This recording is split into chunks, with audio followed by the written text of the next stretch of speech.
Okey, tadi pagi-pagi lagi saya punya budak ada bagi tahu yang pokok ada masalah sikit. Dia jadi macam kerinting kan, tapi dia tak tahulah sebab apa. Jadinya hari ni saya nak check, dia orang kata ada dekat baris S. Kalau kita tengok kat sini, S. Lepas tu baris ke-12 tak silap saya. Jom kita tengok apa masalah dia. Okey, kalau korang boleh nampak ni. Kalau korang dah belajar daripada video kerinting saya tu, terung pun ada kerinting tau. Yang ni kerinting disebabkan apa? Jadi sekarang saya nak tunjuk kat korang apa masalah kerinting tu. Saya sekali tengok saya dah tahu dah masalah apa. Jadinya kita nak cuba determine serangga tu. Saya agak benda ni disebabkan trips tau. Jadinya kita nak kena check lah dia trips ke bukan. Jadi kaedah paling simple je, kita ambil handphone kita zoom dekat kita punya pokok ni, tengok mana serangga dia. Okey, jom kita cuba. Okey, ni kita punya handphone, kita akan cuba zoom.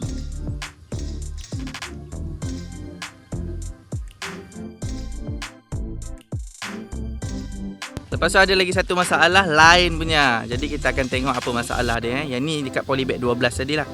Okey, kalau kita tengok ini, yang ni ialah kesan terbakar. Terbakar sebab apa? Pipe kita panas, polybag kita panas. Jadi contoh macam angin tiup kan. Tiup dia kena macam tu kan. Lepas tu campur pula dengan air. Melekat dia kat situ, dia akan melecur. Jadi ini tak ada masalah lah. Yang penting kita punya pucuk utama ni cantik, tak ada masalah.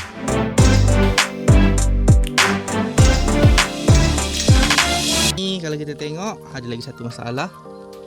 Yang ni ada lubang-lubang. Yang ni mostly masalah kesing ni. Tapi kita tak nampak dia. Yang ni kalau kita nak settlekan ni tak senang je. Kita boleh pakai racun yang keracunan perut. Yang bila dia kunyah dia akan sakit perut.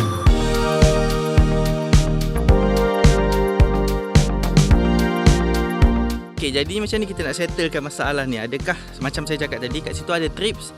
Adakah kita nak racun trips tu kita racun satu kebun? Kalau kebun kita kecil tak ada masalah tau kalau kita nak racun semua sekali. Sebabnya kita pakai racun tu sikit je. Tapi anda kata kalau kebun korang besar, kebun korang besar, kalau contoh korang nak racun trips tu satu tempat tu je. Dia ada hotspot dia, kawasan dia. Korang racun tempat situ je lah. Jadinya yang lain korang boleh maintain pakai racun biasa. Yang itu korang fokuskan lebih sikit. Tapi ni setakat sekarang ni saya nampak satu pokok je. Saya akan bancuh racun tu mungkin dalam satu tangki je. Lepas tu kita akan racun area dia, radius dia ataupun barisan tu. Sebab dia akan lompat-lompat lah. Tapi yang ni saya nampak trips tu belum adult lagi. Belum boleh ada sayap untuk dia melompat ke tempat lain. Mungkin di sebelum ni dia ada dekat rumput kan. Saya pindah tanam pokok ni lebih kurang dalam 15 hari je. Waktu dia orang cuci tu hari. Jadinya yang trip-trip lama tu mungkin dia duduk dekat tanah-tanah apa semualah dekat rumput-rumput ni. And then baru dia start serang kita punya pokok. Yang belah belakang ni, jadi betul-betul belah belakang kebun tau. Belah sini tepi ni. Jadi dia ada masalah sarang whitefly dekat kebun orang sebelah ni. Sekejap saya tunjuk. Saya punya kebun belah sini. Tapi yang ni tanah orang lain. Tapi tanah orang lain ni dia ada pokok ni. Dia ada pokok mangga sini. Sini pun pokok mangga. Pokok ni memang ada sarang whitefly. Dari waktu saya tanam cili kat sini dulu, memang saya suruh budak-budak ni racun sekali pokok-pokok mangga ni supaya whitefly tu tak datang kebun lah. Dia datang tapi kurang lah sikit biar dia mati kan. Waktu kita orang checking tadi memang ada nampak whitefly ada, trips ada. Jadinya kita kena sasarkan serangga tu dengan lebih kerap sikit. Kita kalau nak meracun pokok ni, kita jangan main bantai je racun apa kita nak pakai. Seeloknya kita kena scouting dulu. Kita pusing, kita tengok apa masalah yang ada kat kebun. Lepas tu baru kita akan determine racun apa kita nak pakai. Kita akan tengoklah, okey macam ni sekarang saya nampak trips ada, whitefly ada. Tapi whitefly saya dah fokus sebelum ni. Tapi trips saya tak fokus lagi. Jadinya saya akan bagi racun trips pula lepas ni.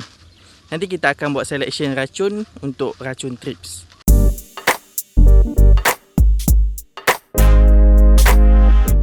Hari ni saya dah bagi racun platinum pagi tadi. Lepas tu budak-budak ni nampak still ada whitefly kan. Diorang rasa macam, alamak kenapa ada lagi whitefly sedangkan dah bagi racun. Kenapa tak mati terus kan. Jadinya saya nak ajak korang baca label lagi hari ni. Kita tengok. Okey, racun ni bertindak secara sistemik. Okey, kita dah baca, nampak. Berkesan untuk mengawas serangga jenis penghisap seperti bena perang, lalat putih dan lompat daun. Okey. Tapi tindakan dia macam mana? Okey, dia bertindak cepat dengan cara menyekat salur pemakanan, menyebabkan serangga jenis penghisap tidak dapat makan. Serangga jenis penghisap akan mati dalam masa 1 hingga 4 hari selepas semburan, bergantung kepada peringkat getaran hidup. Jadi korang faham tak kat situ? Kalau kita bagi racun platinum ni, dia tak akan mati terus. Dia akan mati lambat sikit, 1 ke 4 hari. Jadi kita kena tengok lah.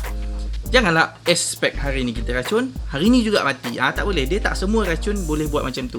Jadinya, biarkan dia bertindak dulu. Biar dia berfungsi dulu. Korang jangan nak gelabah nak pilih racun lain apa semua. Tak jadi ni, esok racun lain. Tak jadi, esok racun lain. Jangan gelabah. Korang kena tengok tindakan racun tu macam mana dulu, okay? Lagi satu kan, kita bagi racun platinum tu, racun tu kan dia sistemik. Jadi kita jangan risaulah. Selagi racun tu ada dekat kita punya pokok, maksudnya dia masih melindungi kita punya pokok lah. Serangga menghisap, dia dah sendiri kata racun tu serangga menghisap. Trip ngisap tak? Ngisap. Whitefly ngisap tak? Ngisap. Jadi bila dia ngisap, memang dia akan mati lah. Tapi dia slow-slow, dia akan buatkan dia punya saluran pernafasan tu ataupun saluran pemakanan tu tersekat, bengkok ke apa ke. Jadi bila perkara tu berlaku, dia akan lama-lama dia akan mati kejung macam tu kan, sebab dia lapar sebenarnya. Okey, jadi jangan panik lagi. Nanti kita akan follow aja jadual racun kita. InsyaAllah lagi 3 hari lagi. Lepas tu satu lagi saya nak share dekat korang. Kalau korang boleh perasan pokok ni kan, pokok ni dia ada satu kelemahan sikit. Kalau korang boleh nampak, dia macam tak ada perubahan sejak kita tanam itu hari. Yang ni boleh jadi dia punya media tu dia tak betul-betul dirawat dengan sempurna. Kalau kita tengok pokok ni, kita banding dengan pokok ni, memang nampak perbezaan dia. Yang ni dah keluar daun baru apa semua kan. Yang lain pun banyak dah besar-besar daun dia, tapi yang ni dia lambat. Jadinya kita akan cuba drip Pervicure sekali lagi dekat dalam media kita. Tapi kali ni kita akan sembur je dekat dalam polybag. Ini satu lagi kita compare, nampak pokok dia macam tak ada perubahan daripada sejak kita pindah itu hari.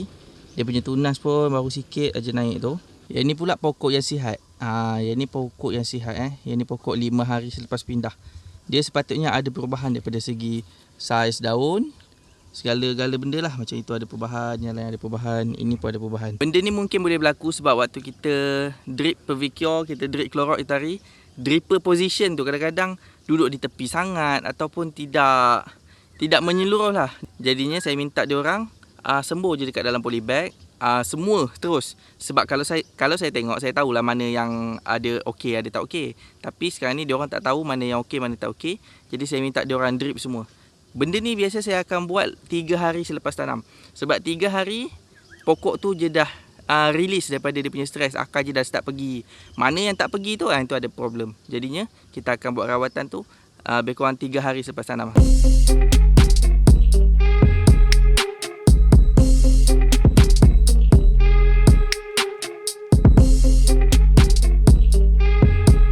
Okey, satu lagi, kalau kita boleh nampak pokok kita boleh bantut kalau kita punya dripper jauh tau. Kalau korang boleh tengok benda ni, nampak drippernya kat situ pokoknya kat sini memang bantut lah. Pokok ni besar ini je, dah berapa hari, dah 5 hari besar ini je. Sedangkan pokok dia sebelah ni dah besar. Jadinya kita kena pastikan dripper tu betul-betul duduk dekat tepi pokok. Pasal pokok ni akar dia tak efisien lagi. Lepas 15 hari nanti baru kita pindah dripper tu pergi tempat lain. Jangan rapat sangat dengan pokok. Saya dah pesan dah kat budak-budak ni tadi. Jadi saya nak minta budak-budak ni cek balik kedudukan dripper. Pastikan semua rapat dengan pokok.